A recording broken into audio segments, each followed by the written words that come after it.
Hello guys, good morning. Good morning.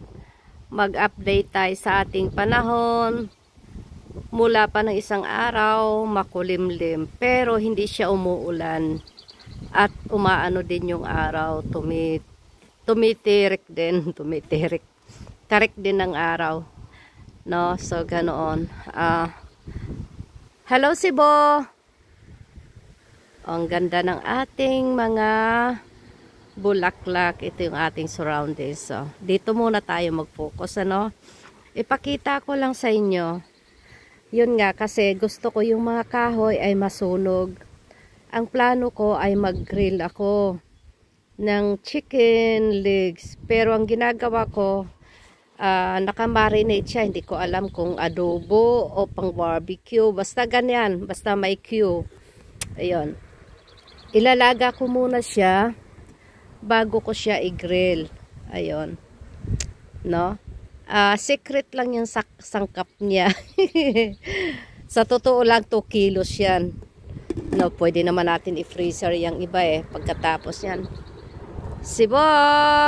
Ito. So, ayan na. May kahoy pa ako dito. Yan. So, dito lang muna tayo. So, isama ko na rin yung aking plantation. So, yan, bakante pa. Pero, pagtatamnan ako niyan. Ito yung aking kamatis. Tinanggalan ko siya ng mga dahon. Yung baba. So, yan. No? So, yan. Yung aking plantation na spinach. Ayan, guys. Yan na, ang lulusog niya. Pero wari ko, hindi siya talaga mahirap. Para siyang kamag-anak yata ito ng alokbate. So, hindi siya mahirap na kasi wala siya talagang namatay. Napakaliliit pa niya nung itinanim ko siya nung inilipat ko. Pero wala siyang, walang nawala. Ayan. So, ayan. Kasi nga nagsisiksikan. So, yun, makapag-harvest na tayo soon. Ayan yung aking dild. Hindi ko alam kung ano sa English to at saka sa Tagalog, di ko alam. So, ayan na. Naglipat ako kahapon. Ayan. Ganyan siya. Yun. Ayan. So, ang oregano ko, ayan, no. So, yung aking kamuti, ayan. So, another, ano bang tawag niya, spinach. Itong inano ko siya sa gilid. So ngayon pinaghiwa-hiwalay ko na siya. Ayan, hinihiwa-hiwalay ko na. Tapos tinanim ko. Ito kasing kamuti na to, parang wala namang So gagawin ko yan, patuyuin ko siya.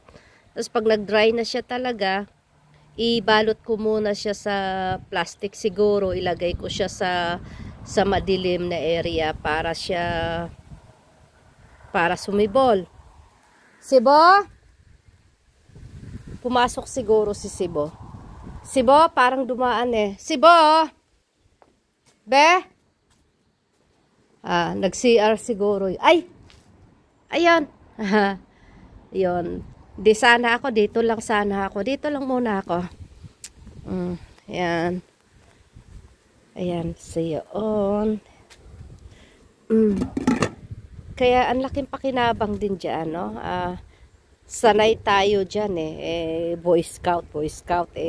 Hindi lang Boy Scout kasi kinalakihan ko talaga yung sa pugon kami nagluluto. So, kaya alam natin yan, no? Madali lang magsiga niyan. So, yun nga. Pero ito yung inaano ko, pinanglalagay kasi nabasa to So, dinry ko lang. Yun. Tapos doon yun yung mga maliliit na yung mga kahoy-kahoy dyan. So yun ang pinagtutulong ko para siya dyan magkaroon kaagad ng apoy. So yan, paisa-isa ang ating kahoy. Alam nyo guys, ang saya kaming mag-asawa pag kaming dalawa rito, no?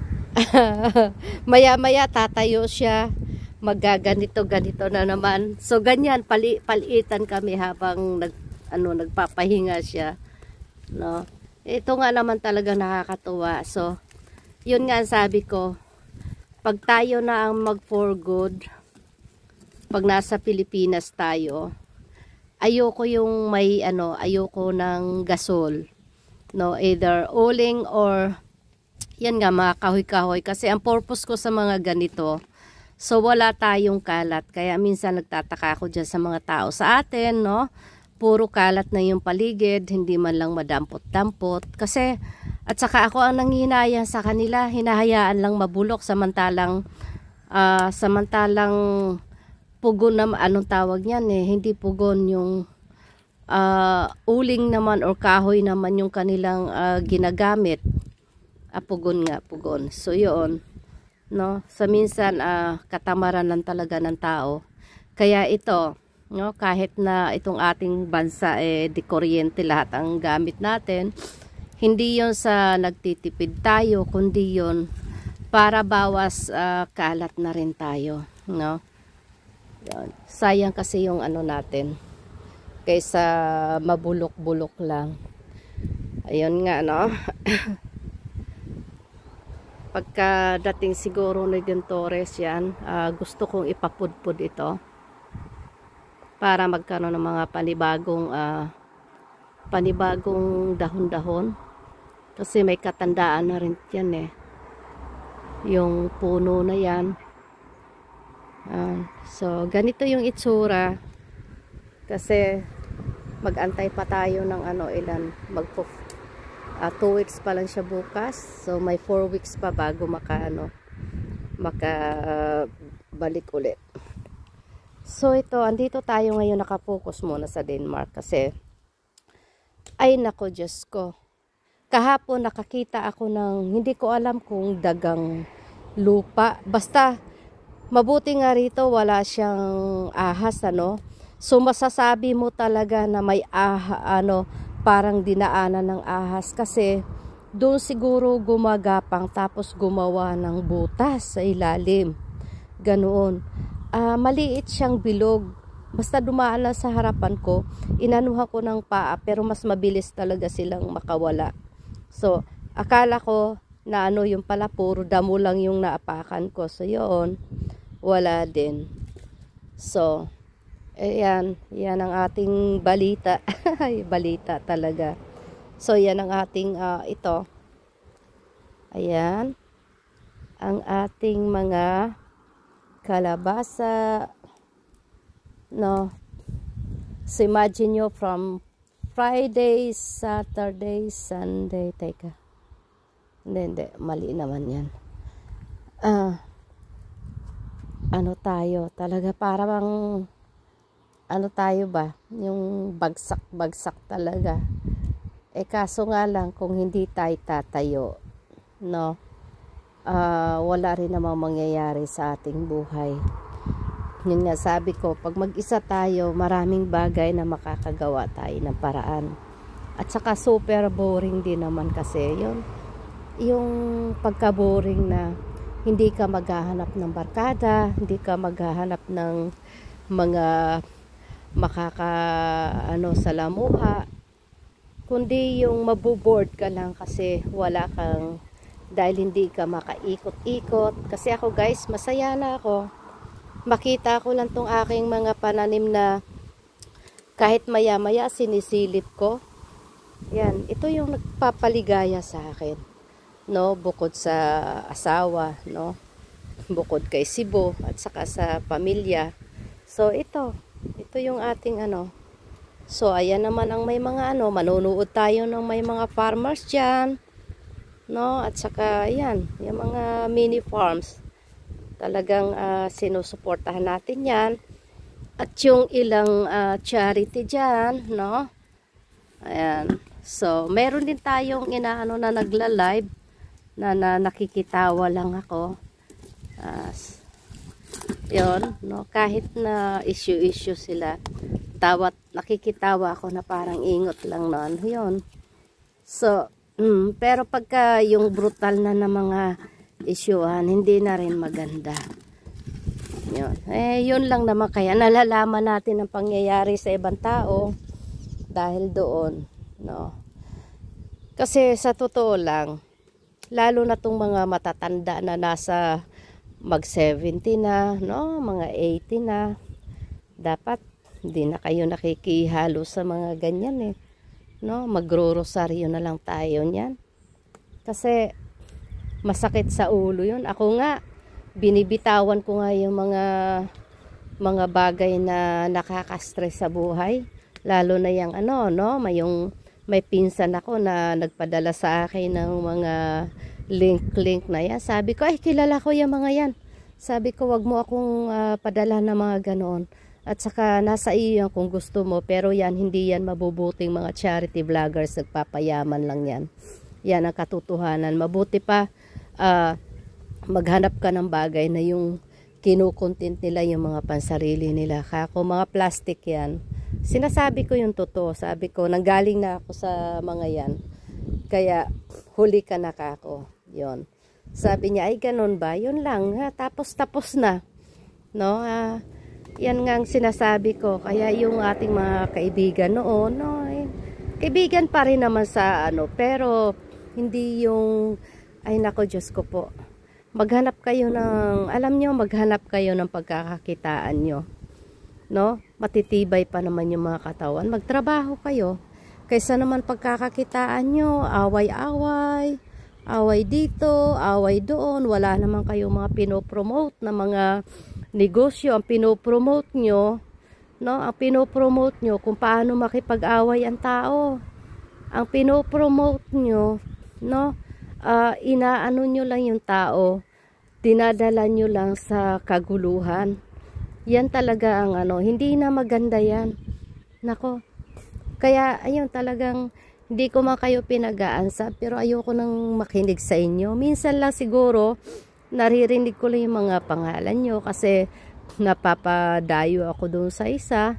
Tapos yun nga, nako, magtrabaho kayo, wag kayong umasa sa ganyan. Matitibay ang mga katawan nyo, no? Habang nakakakilos pa. Ako nga, kahit laylay yung balikat ko, sa totoo lang, no, ilang araw din akong ibinagsak. Kumuwala tayong maaasahan at saka, no, parang ano tayo ba? Magiging lampa ang buhay natin. No?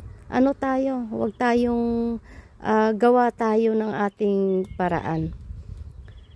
Kasi kung yun ang pagkakabuhayan nyo, tapos tuwang-tuwa naman yung mga kaibigan nyo, nako, hindi yan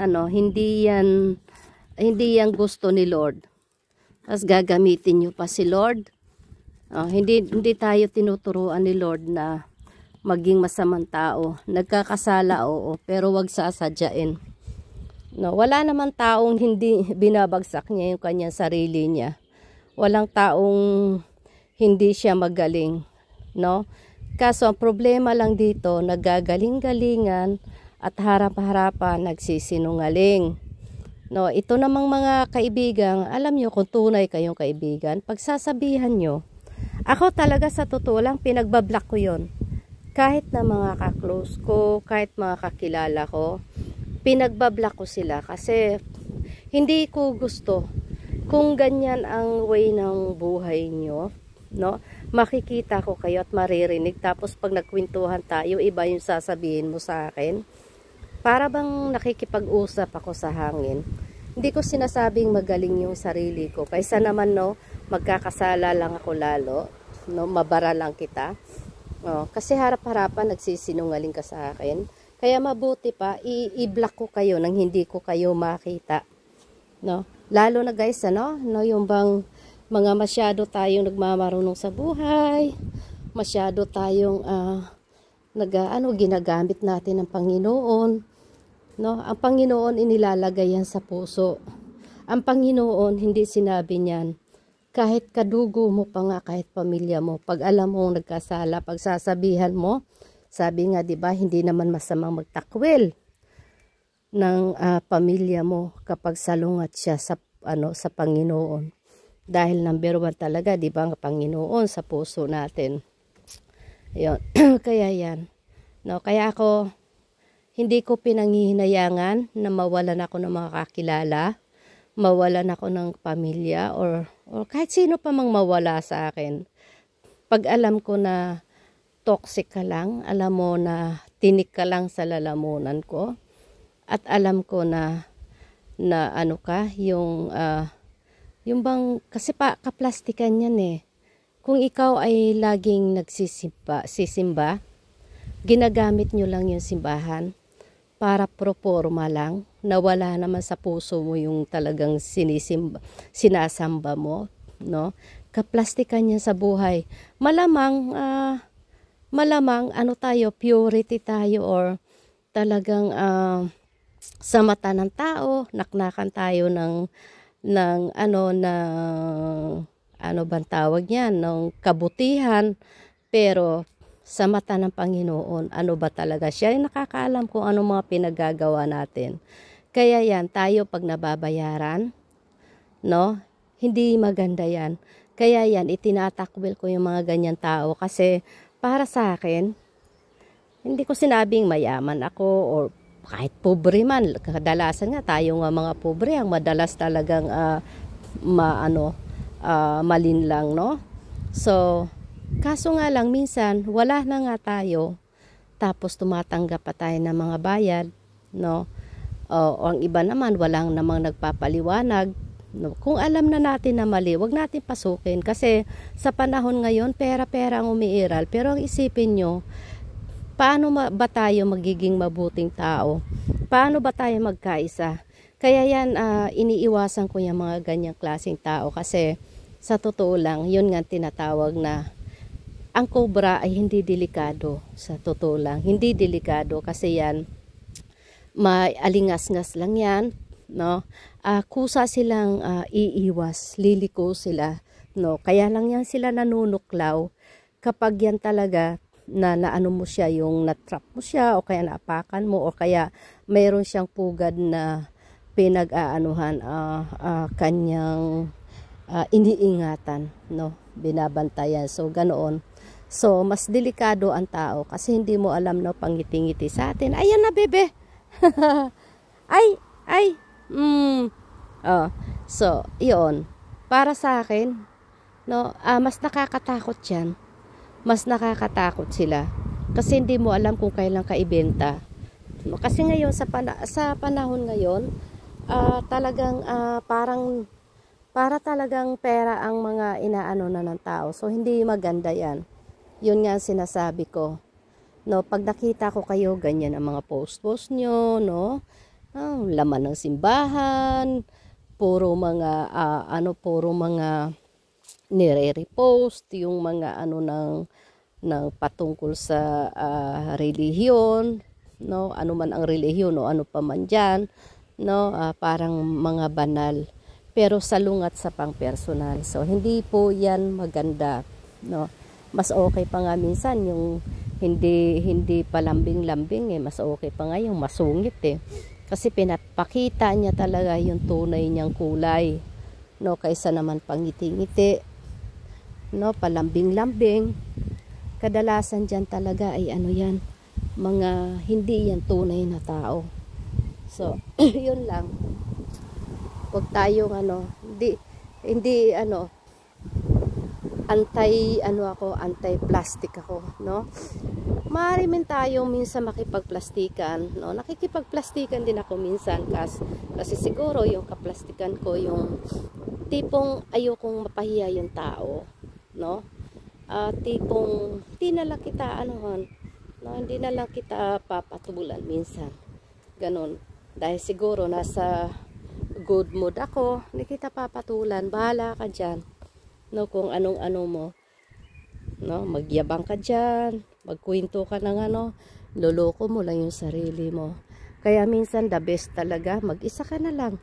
Kasi wala kang kung yun, mga anak mo or asawa mo o sino man yang o kayo mga magkakapatid, magchichismisan.